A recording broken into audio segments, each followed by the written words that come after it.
मित्रों, एक बार फिर स्वागत है आपका हमारी हेल्थ केयर चर्चा में। आज का विषय है माइंड पावर पर और एक्सपर्ट हैं डॉक्टर अनुराधा जी तोटे। मैम बहुत ही दिलचस्प चर्चा को बहुत आसान तरीके से बता रही हैं और ऐसा माना जाता है कि जो विश्वास होता है, यकीन होता है, उसमें बड़ी ताकत होती है, बड़ी शक्ति होती है। बिल्कुल। मन के हारे हारे, मन के जीते जीत, ऐसा कहा जाता है। तो इस विश्वास को हम किस तरह से बढ़ा सकते हैं और इसको हम हमारे दैनंदिन जीवन में किस तरह से उपयोग में ला सकते हैं? जी, ऐसा कहा जाता है कि माइंड कंट्रोल्स योर बॉडी। ये हम हमारे मेडिकल प्रैक्टिस में भी देखते हैं। मतलब कोई ऐसे पेशेंट आते हैं जिनका पूरा विश्वास आप पे होता है, ठीक है, तो वो आते से ही बोलते हैं कि आपको देखते से ही हमारी आधी बीमारी तो दूर हो गई। ऐसे भी कुछ पेशेंट्स होते हैं जिनका विश्वास किसी पे नहीं होता, ये डॉक्टर पे भी नहीं, वो डॉक्टर पे भी नहीं। तो क्या होता है कि वो डॉक्टर बदलते जाते हैं और तबीयत जो है वो और ख़राब होते जाती है, उनको वो रिज़ल्ट नहीं मिल पाता। अब ये क्यों हो रहा है? क्योंकि माइंड में जो है ना बहुत शक्ति है। अगर मैं सोचती हूँ कि मुझे आप पे पूरा विश्वास है, आप जो भी मुझे दवाई देंगे तो मैं ठीक होने वाली हूँ, तो वैसा होता है। लेकिन ऐसा क्यों होता है? क्योंकि एक बार वो पेशेंट विश्वास के साथ आपके पास आ गया तो माइंड में ऐसे, मतलब दिमाग में बोलो या अपने मस्तिष्क में, ऐसे कुछ केमिकल्स और ऐसे कुछ हार्मोन सिक्रीट होते हैं जिनके कारण जो आप गोली दवाई देंगे, जो मेडिसिन आप देंगे, उसकी एक्सेप्टेबिलिटी बढ़ जाती है और असर बहुत अच्छे से पड़ता है और वो पेशेंट ठीक हो जाता है।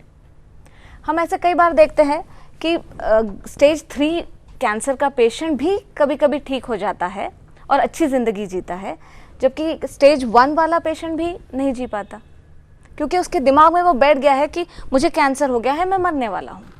जबकि वो स्टेज 3 वाला भी ये सोचता है कि मुझे इस डॉक्टर पे विश्वास है और मुझे ये भी विश्वास है कि मैं ठीक हो सकता हूँ, तब कहीं जाके वो ठीक होता है। तो इसमें बहुत अंतर है। मतलब हम कैसे उस शक्ति का उपयोग करते हैं, उस तरीके से हमको वो रिजल्ट मिलते हैं। दर्शकों, मैडम से कह रहे हैं कि एक बहुत शक्ति का असीमित भंडार न केवल हमारे शरीर पर, हमारे मस्तिष्क में भी है। फर्क सिर्फ इतना हम इसका उपयोग नहीं कर रहे हैं, भली भांति उपयोग नहीं कर रहे हैं। विश्वास, यकीन, फेथ शब्द चाहे जिसे हम किसी भी नाम से दें, पर ये इतनी बड़ी शक्ति है कि हम किसी दूसरे व्यक्ति में करते हैं, चाहे वो डॉक्टर हो या हमारे आसपास का निकट संबंधी हो, उस विश्वास के आधार पर हमको हमारे शरीर में उसके नतीजे मिलते हैं। और इसी विश्वास का सोर्स अगर हम अपने आप में खोजते हैं तो इससे बड़ी बात तो और कोई हो ही नहीं सकती है।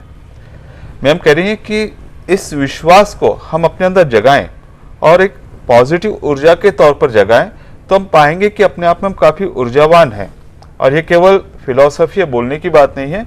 मैम बता रहे हैं कि इसके रिजल्ट कैंसर जैसी भयानक दुर्धर बीमारियों में भी पाया गया है कि जो बहुत आगे की स्टेज वाले पेशेंट हैं उनमें भी इसके सकारात्मक परिणाम दिखे हैं। फिर आप और हम जैसे जो सामान्य लोग हैं, क्यों नहीं इस शक्ति का उपयोग करें? वास्तविकता की दुनिया में ऐसा होता है कि हमारे आसपास में जो लोग हैं, जिनसे हम व्यवहार करते हैं, बातचीत होती है, तो न चाहते उनका हमारे ऊपर प्रभाव पड़ता ही है। बराबर। और हम देखते हैं कि आसपास में पॉजिटिविटी की बातें करने लोग कम है, हमारे अनुभव बहुत कम है, नेगेटिविटी ज्यादा है जी। तो निश्चित तौर से उसका फर्क पड़ेगा ही पड़ेगा जी। तो इसका हम पॉजिटिव में कैसे फर्क कर सकते हैं, उसको कैसे बदल सकते हैं, या नेगेटिविटी से हम कैसे बच सकते हैं? नेगेटिव, पूरे दुनिया में अभी इतनी नेगेटिविटी है। मतलब चाहे आप न्यूज़ पढ़ लो या टीवी पे देख लो, मर्डर की केसेस है, एक्सीडेंट्स है, टेररिज्म है, तो उन सब का असर पड़ता है। लेकिन ये हम पे निर्भर है कि हमने उसका असर हम पे होने देना है या नहीं होने देना है। अब इसको अगर मैं स्पष्ट करना चाहूँ तो मैं ड्राइविंग अच्छे से कर लेती हूँ, आई एम कॉन्फिडेंट, ठीक है, I am confident, I am positive, आत्मविश्वास भी है, मैं पॉजिटिव भी हूँ और मैं अच्छे से ड्राइविंग कर लेती हूँ। लेकिन मेरी फ्रेंड मेरे बाजू में बैठी है और मैं गाड़ी चला रही हूँ। अब मेरी जो फ्रेंड है वो पूरी नेगेटिविटी से भरी हुई है, ठीक है। जैसे मैं गाड़ी चला रही हूँ, वो मुझे बोलती है, पता है आजकल एक्सीडेंट्स कितने बढ़ गए हैं, दुनिया में कितने एक्सीडेंट्स हो रहे हैं और इंडिया की रैंकिंग क्या है पता है? और अमरावती का तो पूछो ही मत, अभी वो फ्लाईओवर का काम भी चल रहा है, रास्ते में कितने गड्ढे हैं। इतना वो बोलते जाती है, नेगेटिविटी फैलाते जाती है, और फिर मुझे याद दिलाती है कि राजकमल चौक का वो एक्सीडेंट याद है, ऑन स्पॉट डेथ हुई थी। ऐसा वो चालू ही रहती है। तो अल्टीमेटली क्या होता है कि मैं जाके साइकिल वाले से भिड़ जाती हूँ। अब क्यों भिड़ जाती हूँ? क्या मुझे ड्राइविंग नहीं आती? मुझे ड्राइविंग आती है, मैं कॉन्फिडेंट हूँ। क्या वो नेगेटिव है, वो बहुत बुरी इंसान है? वो भी बुरी इंसान नहीं है, लेकिन वो जो बात कर रही है वो नेगेटिव है, और वो नेगेटिव बात करते जा रही है, और मैं पॉजिटिव होने के बावजूद एक स्टेज ऐसे आती है कि उसका नेगेटिव का असर मुझ पे पड़ता है, और जब ये नेगेटिव का असर मुझ पे पड़ता है, मैं जाके भिड़ जाती हूँ। ये तो ऐसा अमूमन होता नहीं था ऐसा। राइट। तो एक डेमोन्स्ट्रेशन के द्वारा हम ये इसको एकदम स्पष्ट कर सकते हैं। अब ये जो है एक स्पॉन्ज है और ये कलर है, ठीक है। अब होली की पार्टी, अब कल का ही दिन ले लो आप, होली की पार्टी थी और दो महिलाओं के बीच में संभाषण चल रहा था। तो एक महिला आई, बहुत खुश थी एकदम, पार्टी है तो खुश ही रहना है, खुशी आई, और दूसरी उसकी सहेली आ गई वहाँ और उसको बोलती है, अरे ये तूने कौन सी साड़ी पहन ली, ब्लैक कलर की, होली के दिन। उस पे उसका असर हो गया, ठीक है। फिर वो वहाँ पे रुकती नहीं है, ये ज्वेलरी कितनी आउटडेटेड है, आजकल तो सब इंडो वेस्टर्न चल रहा है और ये तो ट्रेडिशनल आपने पहने हुए, और उस पर असर होता है। फिर बोलती है, हाँ ये साड़ी तो रिपीट की है ना, शायद दिवाली के पार्टी में भी तूने यही साड़ी पहनी थी, और उसका भी असर उस पर होता है। फिर वो बोलती है, पता है उस दिन शालिनी मिली थी, इतना बुरा बोल रही थी तेरे बारे में, अब देखो उसका भी असर उस पर होता है। अब क्या होता गया है, जो भी ये सहेली बात कर रही है, इसका असर वो दूसरे सहेली पे होता गया, और क्या हुआ है कि वो सहेली ये स्पॉन्ज के जैसे हो गई है।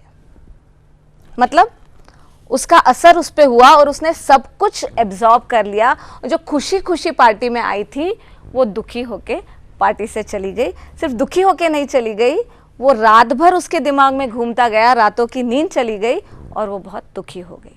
अक्सर ये होता है हमारी ज़िंदगी में। अब आप ये पूछ रहे थे कि इससे बचना कैसे। इससे हम ऐसा बच सकते हैं कि क्या हम ये स्पॉन्ज हैं? मेरी सलाह है कि हमको स्पॉन्ज नहीं बनना है, ठीक है। हम इंसान हैं, हमारे में वो ताकत है, वो शक्ति है कि किस चीज़ को हमको अंदर लेना है, किस चीज़ को नहीं लेना है। मतलब जो भी नेगेटिविटी है उसका असर हम पे नहीं होने देना है, इसका डिसीजन मेकिंग पावर मेरे पास है, तो मैं उसको यूटिलाइज करूं, मैं उसका इस्तेमाल करूं। इससे हम हाँ नेगेटिविटी से थोड़ा बच सकते हैं जी। तो मित्रों, जिस तरह से मैडम कह रही हैं कि अगर हमें टीवी शुरू करना तो हम रिमोट से शुरू करते हैं, रिमोट से उसे संचालित करते हैं, तो हम हमारा रिमोट किसी अन्य के हाथ में क्यों दें? हमारे विचार, हमारी कृति, हमारे व्यवहार हम स्वयं संचालित करें। मैम ने बताया कि जो कोई आ रहा है, कोई ना कोई विचार दे के जा रहा है और स्पंज पे एक कलर लगा के जा रहा है, और जब हम देखते हैं कि जो एकदम बहुत साफ सुथरा चिकना स्पंज था उसके ऊपर में धब्बे हो गए हैं, इसी तरह से हमारा मन और मस्तिष्क होते जा रहा है। जो लोग आ रहे हैं अपने नेगेटिव विचार थोप के जा रहे हैं, और हमारा जो एकदम प्रफुल्लित आनंदित मन था वो कहीं तो भी अपसेट हो गया, निराश हो गया है, पूरी नेगेटिविटी उसमें नेगेटिविटी भर गई है। हाँ जी।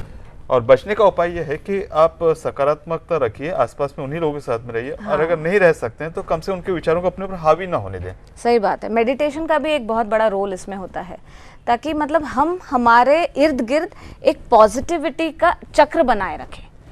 लोग कुछ भी कहे, कुछ भी नेगेटिविटी आए, हमें उससे दूर रहना है, उसका असर हम पे नहीं आना चाहिए जी।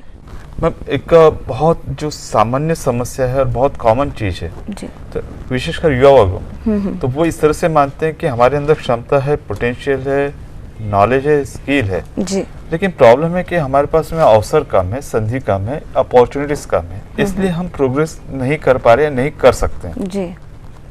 आपकी इस बारे में क्या सलाह है?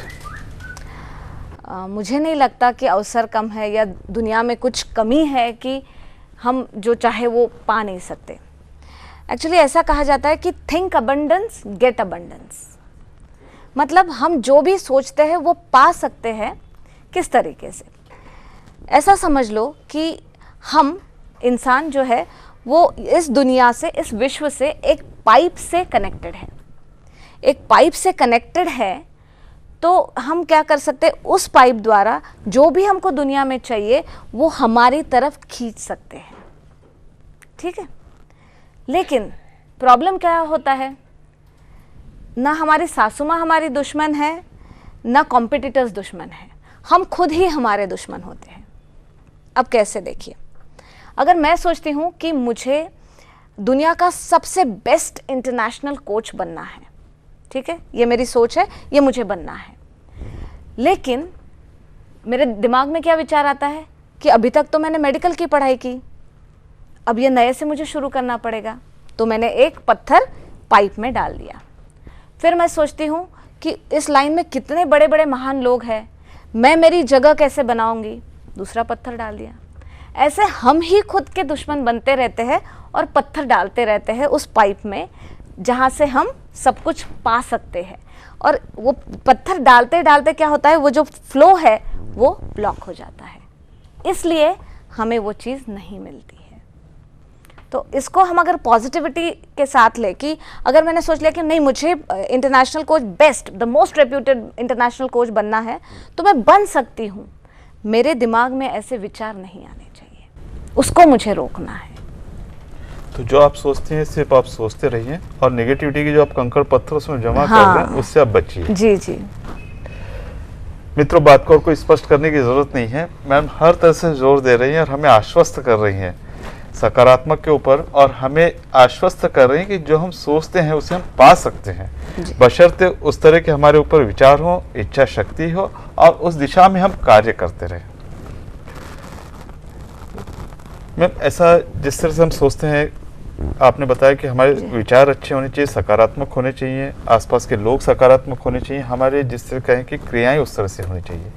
तो ऐसा मनसा वाचा कर्म जो होते हैं, हमारे बोली भाषा होनी चाहिए, हमारे व्यवहार होना चाहिए।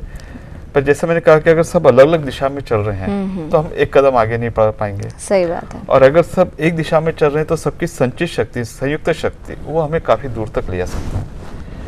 मुश्किल है कि इस थ्योरी को हम प्रैक्टिकल में कैसे लाएं। जी, ये धीरे धीरे हम प्रैक्टिकल में ला सकते हैं।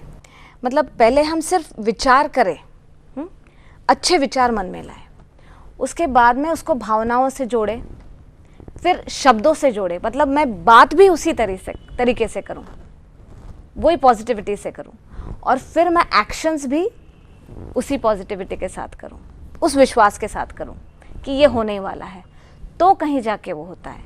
मतलब थॉट्स, विचार, भावनाएं, शब्द और एक्शंस, ये सब जब अलाइन होंगे, एक लाइन में चलेंगे, तब कहीं जाके हम वो पा सकते हैं। अब देखिए, मैं एक उदाहरण आपको देती हूँ। अगर एक छोटा सा लकड़े का टुकड़ा हम यहाँ रखते हैं और हम किसी को भी पूछते हैं कि क्या आप उस पे से चल सकते हो, तो बिल्कुल चल सकते हैं। अब 2 11 मंजिले इमारतें हैं, ऊंची इमारतें हैं, 2 11 मंजिले, उसके बीच में मैं ये लकड़े का टुकड़ा रख देती हूँ और बोलती हूँ कि आपको इस बिल्डिंग से इस बिल्डिंग पे जाना है, उस पे चल के, वो जो लकड़े का टुकड़ा है उस पे चल के आपको जाना है। तो बहुत ही कम लोग तैयार होंगे, नहीं के बराबर, नहीं के बराबर, राइट। अब मैं क्या करती हूँ कि मैं एक बंदूक लेके आती हूँ और किसी के कनपट्टी पे रखती हूँ और बोलती हूँ कि देखो, आप अगर नहीं चले तो बंदूक मार देंगे। तो काफ़ी लोग चलेंगे, सही है। अब उसमें से भी कुछ लोग नहीं चलेंगे, उनके लिए मैं क्या करूँगी, उनके बेटे को वहाँ लेके आऊँगी, बेटे को यहाँ लेके आऊँगी और उनको बोलूँगी कि आप चलो, नहीं तो क्या करूँगी कि बेटे को गोली मार दूँगी। अब लगभग सब लोग चल पाएंगे। अब ये क्यों हुआ?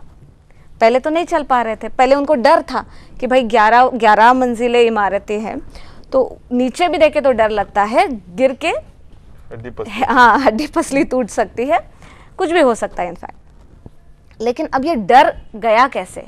क्योंकि मैंने उनके कनपट्टी पे बंदूक रख दी। मतलब पहले विचार हमारे फिक्स हो गए, पहले उनका विचार नहीं था, अब धीरे धीरे हाँ में बदलने लगा। फिर उनका बेटा आ गया, उसमें बेटा आ गया तो भावनाएं आ गई, अब भावनाएं भी अलाइन हो गई, है ना। और फिर उनका शब्द निकला कि हाँ अब मुझे चलना है, मैं चल सकता हूँ, शब्द भी उसमें आ गए। और फिर उन्होंने वो एक्शन ली तो फिर वो कर पाएंगे। मतलब ये सब अलाइन होना चाहिए, एक भी उसमें से ट्रैक छोड़ देता है तो नहीं हो पाता है। और सभी की दिशा पॉजिटिव यानी हाँ की तरफ होनी चाहिए। बिल्कुल बिल्कुल। तो अगर सब चीजें हाँ में हो तो फिर उसका रिजल्ट भी हाँ में रिजल्ट मिलता है। मित्रों, चर्चा की जहाँ से हमने शुरुआत की थी, चर्चा की शुरुआत हाँ से है। हमारे विचारों में हाँ होना चाहिए, हमारी भावनाओं में हाँ होनी चाहिए, हमारी कृति में हाँ होना चाहिए। और अगर सब हाँ होती हैं, पॉजिटिव होती हैं, तो निश्चित तौर से इसके परिणाम भी हाँ में ही आएंगे, सकारात्मक पॉजिटिव आएंगे। मुश्किल सिर्फ यही होती है कि हम हमारे अंदर की जो नेगेटिविटी है वो हम आसपास से ग्रहण करते हैं और इस नेगेटिविटी को हमारे रिजल्ट में हम नेगेटिविटी के रूप में लाते हैं और फिर दोष चाहे अपने भाग्य को दें, चाहे ज़माने को दें, दुनिया को दें। मैडम का ये कहना है कि हमारे सभी के अंदर इतनी क्षमता है और इसको हम इतना विकसित कर सकते हैं कि हम इन सभी रिजल्ट को, नतीजों को हाँ में ला सकते हैं। बिल्कुल ला सकते हैं। मैम, हम चर्चा के अंतिम मोड़ पर है जी। और एक बहुत ही दिलचस्प विषय पर आपसे मार्गदर्शन के बाद में इस कार्यक्रम के माध्यम से हमारा ये प्रयास होता है कि हमारे जो विशेषज्ञ होते हैं उनके व्यक्तित्व या स्वभाव से संबंधित हम ऐसा एक पहलू दर्शकों सामने प्रस्तुत करते हैं जो उनके लिए न केवल सूचना का काम करती है बल्कि उनके लिए एक मोटिवेशन, प्रेरणा का काम करते हैं। जी। आप एक जानी मानी ऑप्थेल्मोलॉजिस्ट हैं, नेत्ररोग चिकित्सक हैं। पतिदेव डॉक्टर मनीष जी हमारे कार्यक्रम में आए थे, काफी अच्छा उन्होंने मार्गदर्शन किया। शहर का जाना माना व्यक्तित्व है। फिर एक साधारण सा जो प्रश्न दिमाग में आता है कि इतनी भारी प्रैक्टिस, इतनी हेवी प्रैक्टिस संभालते हुए आपने व्यक्तित्व विकास, लाइफ स्किल कोच बनने का इस काम में अपना अपना इंटरेस्ट क्यों दर्शाया है? देखिए, बचपन से भाषण देने का शौक तो पहले से था ही, और उसके बाद में मैंने जेसीस करके एक ऑर्गेनाइजेशन है वो ज्वाइन किया और वहाँ मैंने फॉर्मल ट्रेनिंग लिया to become a life skills coach, trainer जिसको बोलते हैं। तो उसमें मुझे इतनी रुचि आते गई कि आई जस्ट लव्ड इट, और वो इतना अच्छा लगा इसलिए मैंने सोचा कि ये भी मैं साथ में कर सकती हूँ।